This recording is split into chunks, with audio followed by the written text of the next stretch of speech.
네. 자, 우리 마가복음 9장 1절 이제 우리 말씀 나눌 때 변형되신 예수님이란 제목으로 함께 나누기를 원합니다.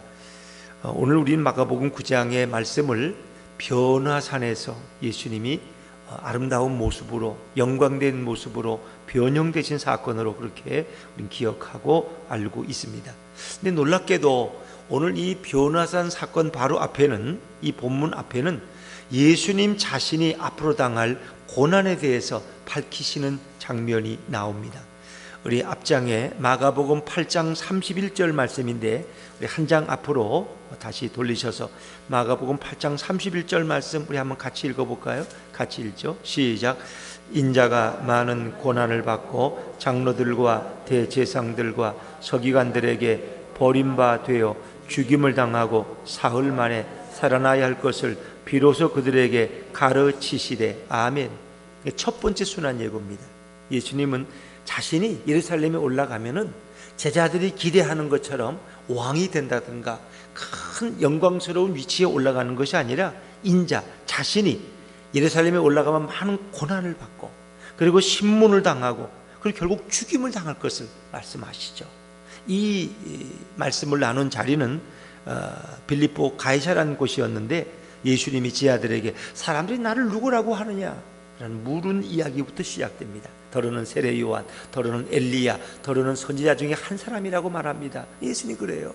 그럼 너희는 나를 누구라고 생각하느냐? 근데 베드로가 준 그리스도시요 살아계신 하나님의 아들입니다. 놀라운 고백을 하죠. 예수님, 바요나 시몬아, 내가 복이 있다 말씀하죠. 정말 이 자리는 굉장히 훈훈한 자리예요. 베드로가 오랜만에 칭찬을 받았거든요. 그런데 예수님은 이 첫 번째 순환 예고를 하시는 거예요. 그러니까 제자들이 깜짝 놀라는 거예요. 아니, 우리 선생님이 어떻게 고난을 받으실 수 있나? 더구나 이분이 죽임을 당한다는 것은 꿈에도 생각해 본 적이 없는 거예요. 깜짝 놀라요. 그 베드로가 뭐라 그래요? 주여, 그리 하시면 안 됩니다. 예수님의 팔을 붙들고 안 된다는 거예요. 근데 예수님 뭐라 그래요? 냉정하게, 사단아 내 뒤로 물러가라. 네가 어찌 하나님의 일을 생각하지 않고 사람의 일을 생각하느냐? 그러니까 인간적인 생각은 뭐예요? 우리가 예루살렘에 가서 잘 되는 거예요. 예수님도 잘 되고 우리도 잘 되고 우리도 한 자리씩 하고 이렇게 복을 받고 성공하고 이거예요. 그런데 하나님의 일은 그게 아니에요. 예수님이 이 땅에 오신 목적은 우리를 죄에서 구원하기 위해서 십자가를 지는 거예요. 고난을 당하시고 많은 사람이 실망하고 절망에 빠질지라도 예수님은 맥없이 아무런 힘이 없는 사람처럼 십자가에 매달려서 죽임을 당하고, 그러나 사흘 후에 그가 부활하셔서 진정한 우리의 구주와 우리의 영원한 대제사장이 되는 것이 하나님의 뜻이에요. 근데 제자들은 그걸 이해하지 못하죠. 자, 이제 그러니까 그런 분위기 속에서 제자들은 어떻게 해요? 이게 뭔가 의기소침해진 거예요. 이게 뭔가 좀 대단한 일을 기대하고 지금 예루살렘으로 올라가고 있는데, 이 예수님이 찬물을 끼얹는 말씀을 하신 거예요. 찬물을 끼얹는. 그러니까 동탄에만 가면 다 잘 될 것 같아서 이 생각했는데, 동탄에 가면 우리가 지금보다 더 어렵게 살 거라 그러면 아이들이 그럼 동탄에 뭐하러 가? 여기 그냥 살지. 이런 느낌이에요. 이런 느낌. 이사할 때는 아이들은 다 기대를 갖거든. 거기 가면 뭐 놀이터도 좋고 뭐도 좋고 학교도 어떻고 뭐 학원도 많고 뭐 굉장한 기대를 하는. 근데 부모말은 오히려 너희들이 지금 여기보다 더 힘들 거라. 제자들도 마찬가지예요. 의기소침해졌어요. 이게 분위기가 좀 뒤숭숭해졌어요. 근데 예수님께서 놀라운 말씀하셔요.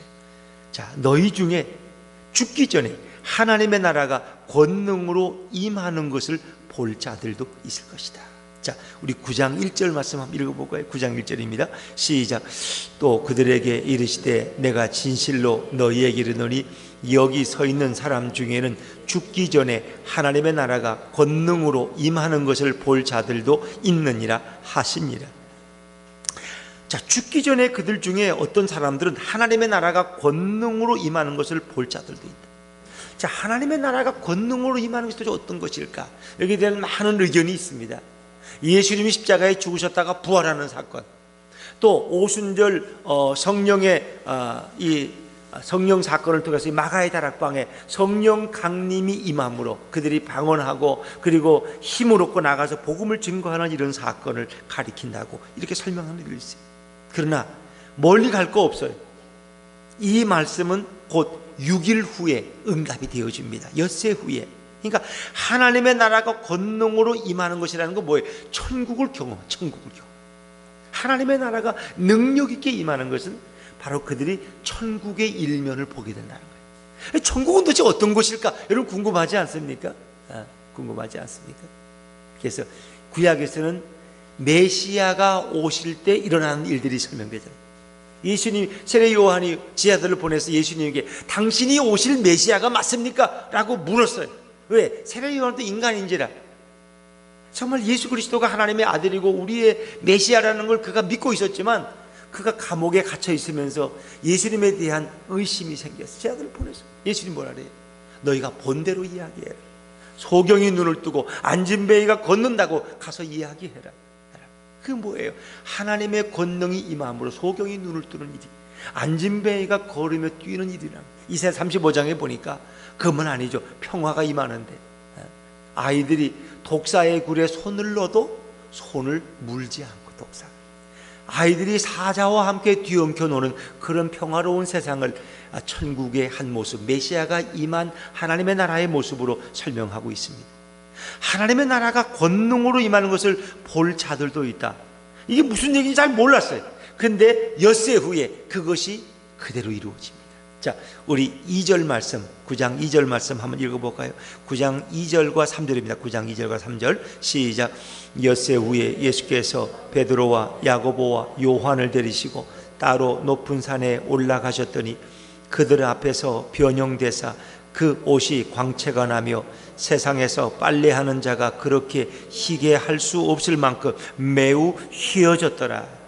그러니까 예수님의 옷이 변화산에 올라갔을 때 변형되셨는데, 이 변형은 단지 어떤 외모만 변하는 건 아니에요. 이것은 완전한 어떤 변화예요. 완전한 변화. 그래서 이 변화를 가리켜서 어떤 이들을 설명하기를, 죽었던 자들이 다시 일어나서 살아나서 이 땅에 오시는 예수님을 맞이할 때 어떻게 해요? 우리는 불멸의 몸을 입게 된다 하는 그런 완전한 영과 육의 온전한 변화를 말한다. 완전한 변화. 예수님의 옷 정도가 변하는 그런 정도가 아니라 완전한 변화를 얘기하는 거예요. 변형되셨는데 그 옷이 광채가 나는데 세상에서 아무리 빨래를 잘하는 자들이 해도 그렇게 희게 할 수 없을 만큼. 요즘은 표백제를 쓰잖아요. 그래서 그걸 쓰면 더 옷이 희어지는데 그런 자들도 그렇게 희게 할 수 없을 만큼 매우 희어졌다. 그것은 영광의 광채가 예수님의 옷에서 비춰났다는 거죠. 이것은 바로 하나님 나라 천국에서 우리가 경험할 수 있는 일이 오늘 이 변화산에서 일어난 거예요. 이 변화산은 헬몬산이라고 부르는데 2880m, 2850m, 이게 굉장히 높은 산이에요. 근데 거기에 올라가셨을 때 베드로와 야고보와 요한을 데리고 가셨는데 거기서 예수님의 외형이, 몸이 변화되셨다. 그리고 그 입은 옷이 하얀 광채로 변화됐다는 거죠. 이것이 바로 하나님의 나라가 권능으로 임한 것을 지하들이 처음 본 경험이었어요. 여러분, 이런 광경은 구약에서도 소개되는 거 아시죠? 모세가 시내산에 율법을 받으러 올라갔다가 40일 동안 있다가 내려올 때 그의 얼굴에 뭐가 났어요? 광채가 났어요. 얼마나 하얀 광채가 나는지 사람들이 눈이 모를까 봐 그 얼굴을 수건으로 가릴 정도였어요. 그러니까 하나님을 경험한 사람, 하나님을 만난 사람은 그 얼굴에 광채가 나요. 그러니까 모세는 잠시나마 하나님 나라를 경험한 거예요. 거기서 하나님의 권능을 경험한 거예요. 그렇죠? 그런데 오늘 예수님이 경험한 이 사건은 또한 이제 곧 일어날 일을 미리 보여주고 있다는 것입니다. 그게 뭐냐? 예수님이 십자가에 죽으셨다가 부활하셨을 때 그 무덤의 현장에 한 천사가 내려와서 돌을 굴리고, 그리고 지하들이 왔을 때, 또 여인들이 왔을 때 이야기하잖아요. 그는 여기 계시지 않고 그가 말씀하시던 대로 이미 살아나셨느니라. 천사가, 예수님은 안 계시고 천사가 되신 그 천사의 옷이 하얀 옷이었어요. 그 천사가 입었던 그 하얀 옷은 바로 오늘 예수님이 변형됨으로써 그 옷이 찬란한 하얀 빛으로 비춰지는 것이 미리 우리에게 예표하고 있는 것이죠. 그래서 이 사건은 곧 예수님이 이처럼 영광으로 부활할 것을 우리에게 미리 보여주고 있는 사건이다. 여러분 이렇게 이해하시면 됩니다. 그래서 예수님의 부활 사건, 그 영광스러운 부활에 그리고 변형된 그 모습, 오늘 이 변화산상에서의 모습, 또 모세가 시내산에서 경험했던 그 얼굴에 광채나는 모습은 하나님 나라의 일부분을 경험한 사건이었다. 여러분 이렇게 이해하시면 어떻겠습니까? 이것은 인간이 인위적으로 만들어낼 수 없는 하나님의 권능의, 하나님의 영광의 한 광채다. 이렇게 우리가 생각해 볼 수 있습니다. 그런데 여기에 베드로와 야고보와 요한을 데리고 올라가셨습니다. 자, 또 우리가 왜 하필이면 이 제자들을 데리고 예수님이 올라가셨을까 하는 것도 우리가 좀 생각할 필요가 있습니다. 여러분, 천국을 본 사람이나 하나님의 나라의 영광을 경험한 사람은 신앙이 어떻게 해요? 더 뜨거워지는 거죠. 신앙이 더 분명해지는 것입니다. 우리도 어떤 여러분이 삶 속에서 어떤 하나님의 기적이나 어떤 간증될 만한 사건을 경험하면 여러분의 마음이 더 뜨거워지죠. 더 하나님의 살아계심을 더 확실하게 여러분이 선포할 수 있잖아요. 그래서 이 많은 순교자들은 보면은 그냥 순교하는 게 아니에요. 뭐 주기철 목사님 그냥 순교한 게 아니에요. 그분이 인간적으로 순교할 수 없어요. 그러나 하나님께서는 그 속에 이런 놀라운 천국의 모습을 보여주신 거예요. 하나님 나라의 권능을 본 자들은 죽음을 두려워하지 않는다는 것입니다. 왜? 지금 이것보다 비교할 수 없는 영원한 하나님 나라의 그 영광을 보았기 때문에 이 땅의 삶은 너무 거기에 비하면 구차해 보이는 거예요. 거기에 미련이 없는 거예요. 미련이. 근데 천국을 경험하지 못한 사람들은 죽을 때 죽기 싫은 거예요. 죽기 싫은. 목사님도 더 좀 살고 싶어서 그러고 장로님, 권사님도 나 좀 더 살려달라고 어떻게 좀 안 되겠냐고 나 일주일만 더 살면 안 되겠느냐고 한 달만 좀 더 살면 안 되겠느냐. 이건 뭐예요? 지금 이것보다 더 아름답고 멋진 천국을 보지 못했기 때문에 그런 거죠. 그러니까 로마 시대 때 기독교인들이 이렇게 핍박을 당하고 그들이 원형경기제 사자의 밥이 될 때 그들이 두려워하지 않은 것을. 그리고 아이들이 슬퍼하면 얘야 울지 말아라. 잠깐이면 돼. 우리는 잠깐 후에 주님의 영원한 품에 안길 거야. 이렇게 서로 위로할 수 있었던 것은 그들이 더 위대한 천국을 이미 보았기 때문에. 사자의 밥이 되는 그것은 인간이 상상할 수 없는 굉장한 극렬한 공포지만 그 공포를 이길 수 있는 힘은 바로 천국을 경험한 그 능력에서 왔다는 것입니다. 여러분 스데반을 보세요.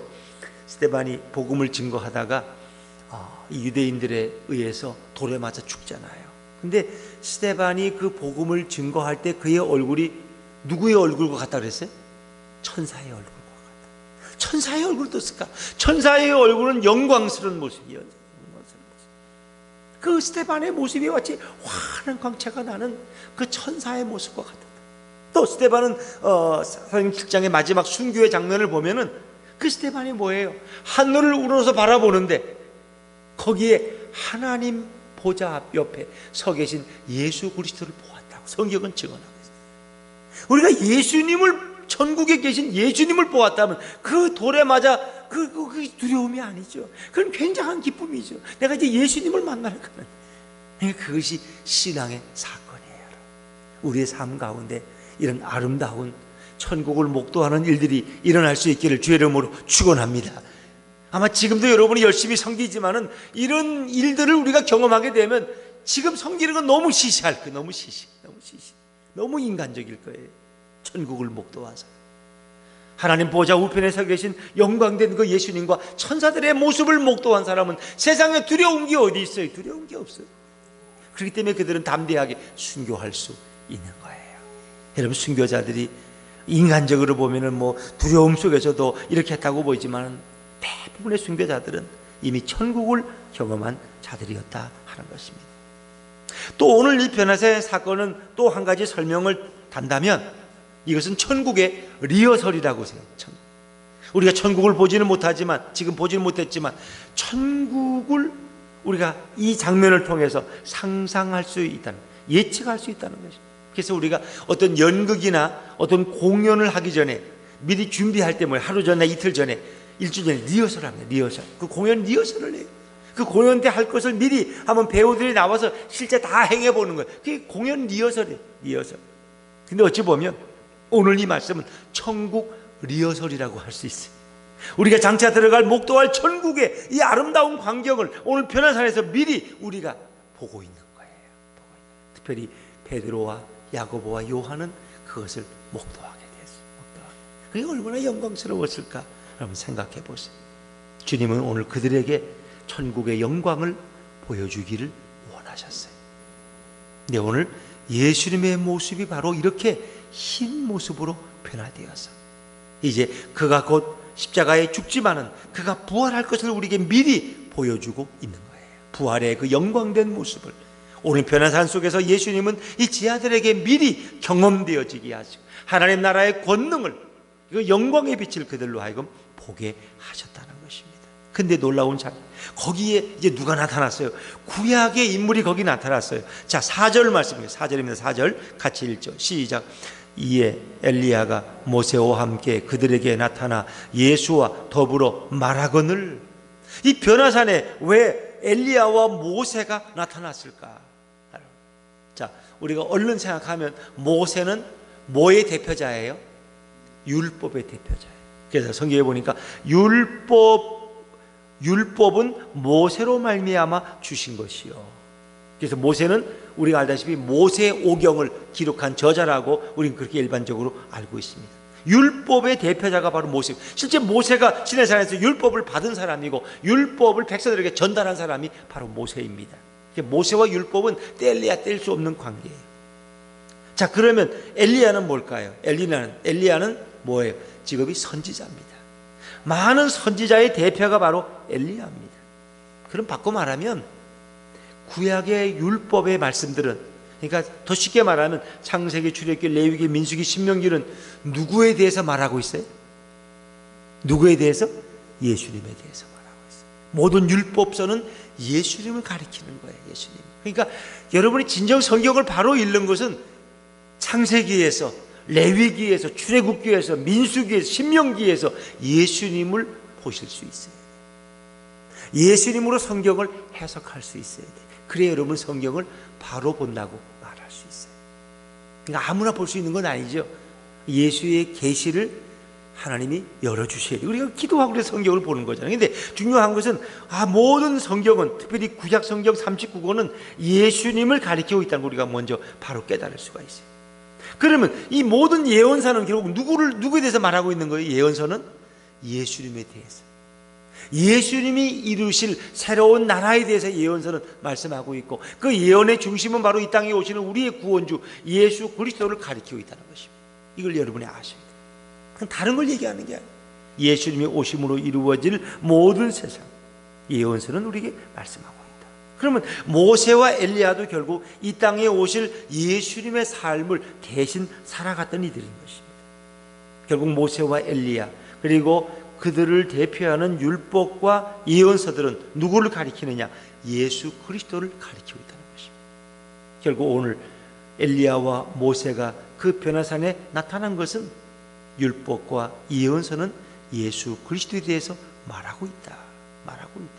그걸 우리에게 말씀해 주고 있는 거죠. 그런데 잠시 후 모세도 엘리야도 사라지죠. 우리 마지막에 보면 그들이 다 사라지고 오직 예수와 자기들만 보여요. 8절에 보니까. 그 왜 그럴까요? 왜 모세도 사라지고 엘리야도 사라질까요? 어차피 율법과 예언서는 그리스도를 증거하기 위해서 존재했던 것들입니다. 이제 그리스도가 이 땅에 나타난 이 다음에는 결국 율법은 더 이상 존재할 이유가 없는 거예요. 예언서도 더 이상 존재할 이유가 없어요. 그래서 율법과 예언서는 사라져요. 모세와 엘리야는 사라져. 오직 예수 그리스도만 남는 거예요. 우리가 성경을 많이 읽고 암송하는 건 중요하지만 다른 걸 다 암송하고 기억력이 나빠서 잊어버려도 상관없어요. 여러분이 마지막까지, 우리에게 치매가 오든 기억력 상실이 와도 마지막까지 기억할 우리의 구주는 예수 그리스도인 줄로 믿습니다. 예수 그리스도. 결국 모든 율법은 예수님을 가리키는 거예요. 모든 예언서는 예수님께 향하고 있다. 그분이 우리의 신앙의 주체요, 그분이 우리의 구원자요, 그분이 영원한 중보자요, 그분이 우리를 하나님께로 인도하실 대제사장이 되십니다. 나는 길이요 진리요 생명이니 나로 말미암지 않고는 아버지께로 올 자가 없느니라. 너희가 성경에서 영생을 얻는 줄 알고 성경을 상고하거니와 이 성경이 곧 나에 대해서 증언하고 있느니라.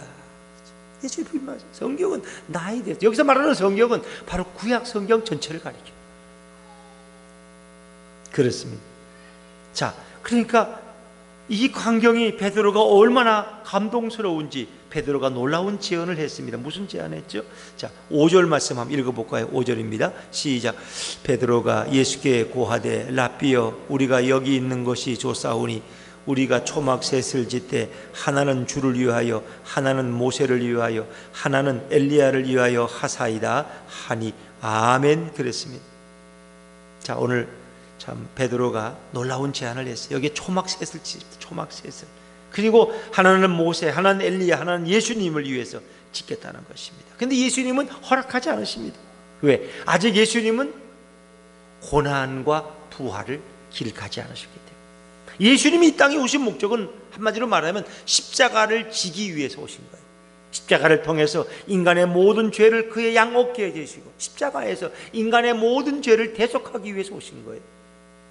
인자가 온 것은 섬김을 받으려 하니 아니라 도리어 섬기려 하고 자신의 생명을 많은 사람의 대속물로 주려 함이니라.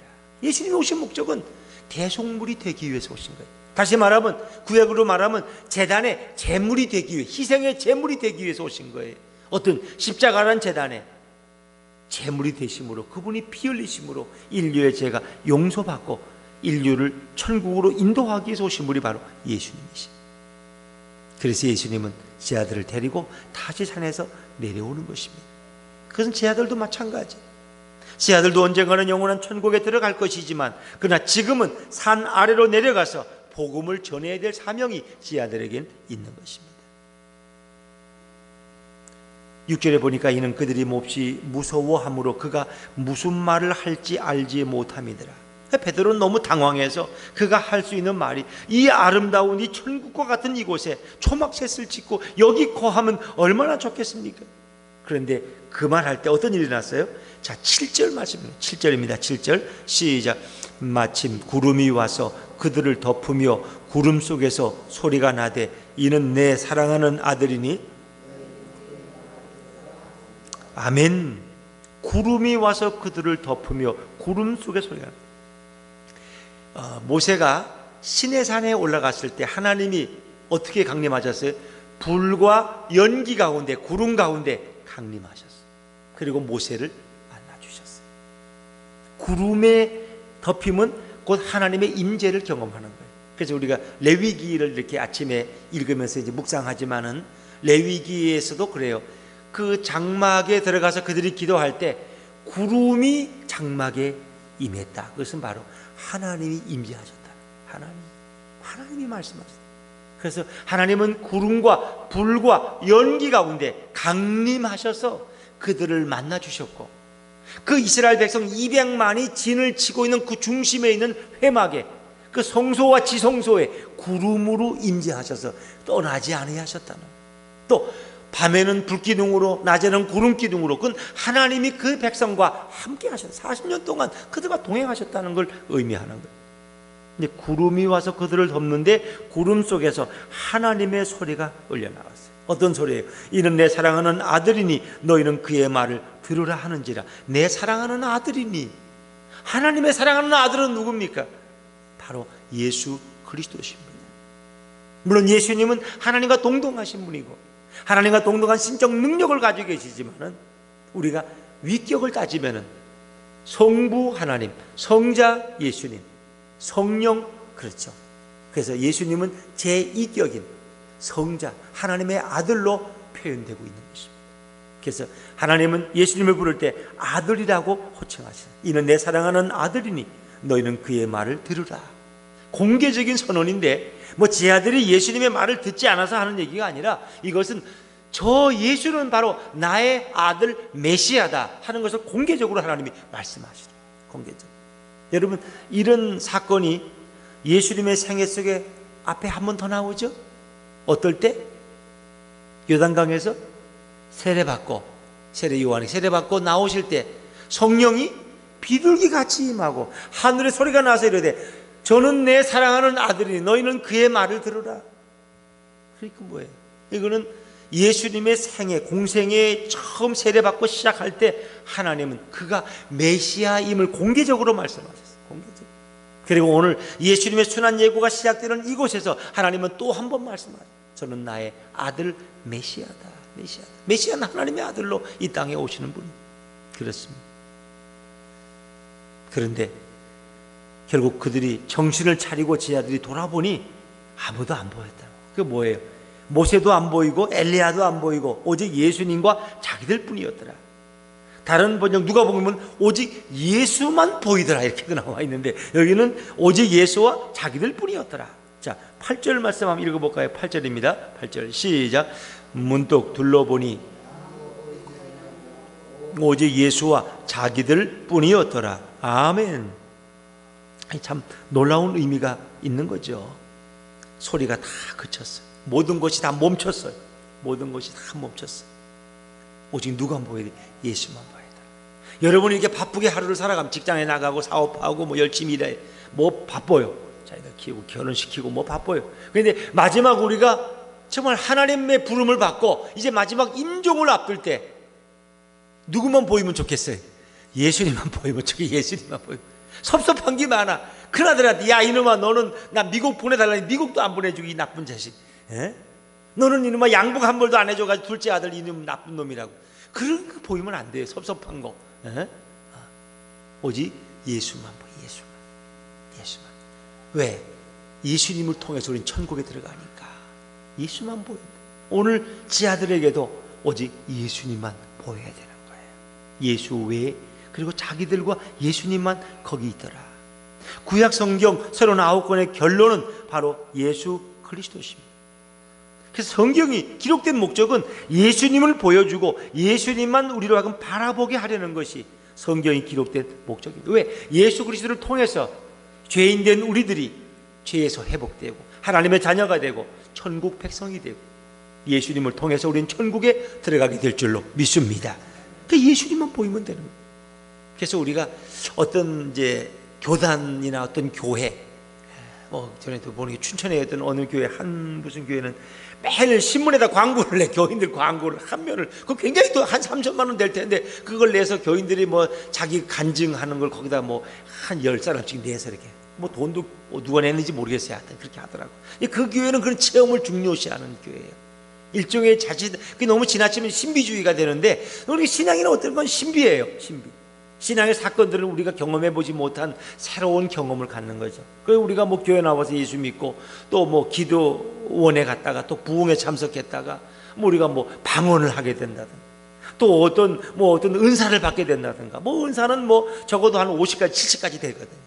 또 어떤 정말 누구를 위해 기도했는데 병이 나았다든가 말이에요. 뭐 이런 놀라운 간증들, 놀라운 기적들, 이런 신비의 사건들이 있을 수 있는 신비의 사건들. 정말 놀라운 거. 그런데 우리가 너무 거기에만 빠져 있으면 안 된다는 거예요. 거기에 빠져 있어. 그거는 우리의 신앙이 성장하는데 그냥 필요한 것들이에요. 필요한 것들. 오직 그런 것은 결국은 다 잊어버려야 돼요. 잊어버려야 돼요.